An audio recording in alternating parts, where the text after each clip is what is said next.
Você já se perguntou como os contêineres permanecem intactos em um navio de carga durante toda a viagem?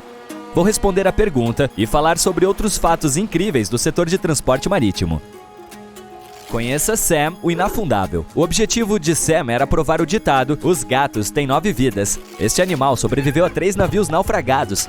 Originalmente, seu nome era Oscar, mas foi apelidado de Sam, o inafundável. Você provavelmente já descobriu o porquê. Na primeira vez, quando o navio em que ele estava viajando afundou, Oscar foi encontrado pela tripulação de outro navio, flutuando em uma prancha. Ele permaneceu nesse outro navio por alguns meses, mas o navio também afundou em 1941. O gato foi salvo por outra embarcação. A equipe ouviu a história do animal e o chamou de Sam, o inafundável. Sua jornada marítima terminou quando a tripulação enviou de volta ao Reino Unido. Os fatos dessa história são confirmados, mas algumas pessoas questionam se é verdade. Os marinheiros passavam vários meses em seus navios, então era esperado que eles contassem histórias estranhas ou acreditassem em superstições. Uma coisa é certa: os marinheiros amavam gatos e os recebiam em seus navios. Além de serem animais fofos, os gatos eram de grande ajuda por caçarem roedores. Você decide como interpretar essa história, como falsa ou verdadeira. Vou deixar Sam nos anos 40 e voltar para os dias atuais. Como os navios têm internet no meio do nada? A conexão por satélite chega onde não há torres ou cabos por perto. Os serviços de satélite fornecem conexão direta com a internet por meio de um hardware instalado no navio. Este hardware é item obrigatório. Não é tão barato quanto o Wi-Fi da nossa casa. As taxas de instalação para a internet do navio são de cerca de $600. E o preço do hardware depende de coisas como o tamanho do navio e quanta internet ele necessita usar. Esta não é a única opção. Dispositivos sem fio também são comuns. No entanto, eles só podem acessar a internet quando estão perto de portos ou outros lugares onde as redes estão disponíveis. O Titanic era como um hotel gigante de luxo para alguns de seus passageiros. Você deve ter ouvido falar sobre as muitas comodidades que ele oferecia. Até mesmo o seu próprio jornal. Sim, era chamado de Atlantic Daily Bulletin, em tradução livre informativo diário do Atlântico. Ele era publicado no navio. O jornal circulava notícias, anúncios e os últimos valores da bolsa de ações. Também mencionava os cardápios diários, resultados de corridas de cavalos e fofocas da sociedade. Onde os navios conseguem combustível também é uma boa pergunta. Não existem postos de gasolina flutuando no oceano. Bunkering é a resposta. Os navios usam diferentes tipos de óleo para diferentes fins. Bunkering é abastecer um navio com combustível. Este processo ocorre em portos. O armazenamento e o fornecimento dos combustíveis para os navios pode ser feito por petroleiros. Atualmente, Singapura é o maior centro de reabastecimento marítimo do mundo. Imagine que você está em um navio de cruzeiro e precisa usar o banheiro. O que acontece depois que você dá a descarga? O esgoto vai para um lugar chamado de planta de tratamento a bordo. Lá, o lixo é filtrado, então ele passa para outra câmara. Esta câmara limpa o lixo e o esteriliza. Por fim, o lixo é despejado no oceano quando está limpo o suficiente. As substâncias que não passam pelo filtro são mantidas no navio. O navio se livra delas quando chega a um porto. Falando em banheiros, devo mencionar que as águas residuais são codificadas por cores em navios de cruzeiro. Cada pessoa em um cruzeiro usa entre 150 e 190 litros de água por dia. É por isso que pode haver muita água residual. Então, ao longo dos anos, algumas soluções foram encontradas para reduzir essa quantidade. A água é codificada como preta e cinza. A água preta vem dos banheiros e a água cinza vem da lavanderia, chuveiros, cozinhas, etc.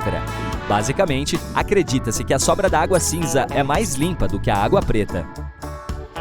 Por que os navios são tão lentos? Está relacionado à potência. A água tem uma força de arrasto que interfere na velocidade dos navios.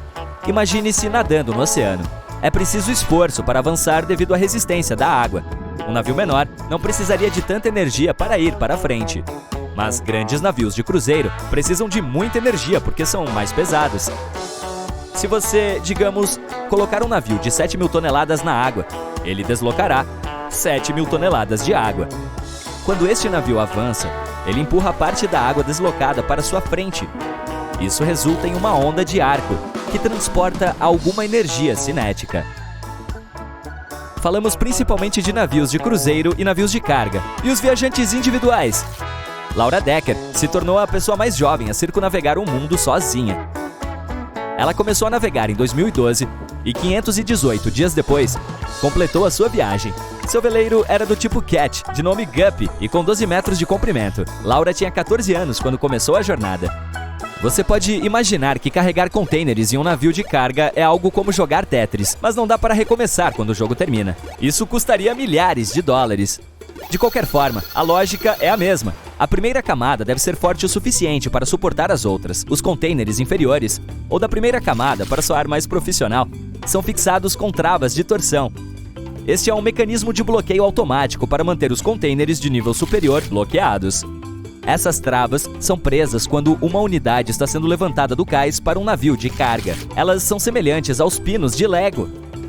Todos os contêineres têm esses sistemas de bloqueio para que sejam montados um em cima do outro. Além disso, muitos navios de carga têm ranhuras verticais feitas de longos trilhos de metal. Eles são como células que seguram os contêineres e impedem que eles se movam e caiam na água. Como eles desbloqueiam o mecanismo? Tem uma vara especial para fazer isso. No passado, os navios de carga podiam empilhar apenas 5 a 6 contêineres um em cima do outro. A invenção do mecanismo de bloqueio possibilitou fazer de 10 a 12 camadas.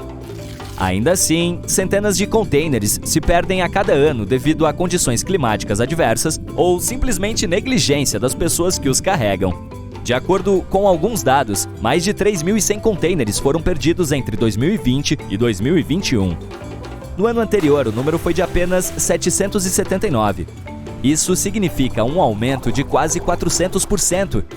Aparentemente, existem passagens escondidas e portas secretas em navios de cruzeiro. A equipe do navio vai de um lugar para outro sem usar as escadas e portas que os passageiros usam. Existe uma rede de corredores e escadas ao redor do navio que apenas os membros da tripulação conhecem. Essas portas secretas ficam disfarçadas junto das paredes. Dessa forma, elas não são detectadas por quem não sabe que elas existem. Navios de cruzeiro gigantescos são basicamente enormes massas flutuantes de metal. As paredes das cabines do navio de cruzeiro são magnéticas, então, quando você for fazer uma viagem de cruzeiro, pode comprar ímãs de geladeira com o tema da sua jornada para decorar a cabine. O Seawise Giant é o navio mais longo da história. Foi construído entre 1974 e 1979. Seu comprimento era maior do que a altura da Torre Eiffel. A embarcação afundou em 1988. Mais tarde, ela foi reformada e voltou a navegar.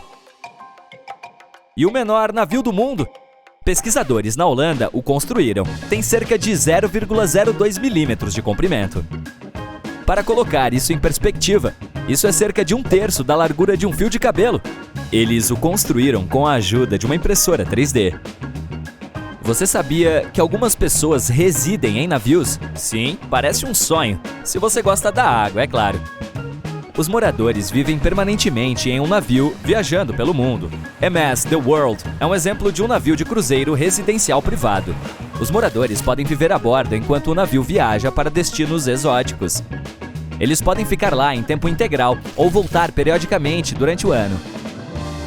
Como o Reino Unido é uma nação insular, tudo o que eles importam tem que ser entregue por mar ou por aviões de carga. O número pode surpreendê-lo. 90% de tudo que eles compram chega por seus portos. Você conhece algum outro fato marítimo interessante? Comente abaixo.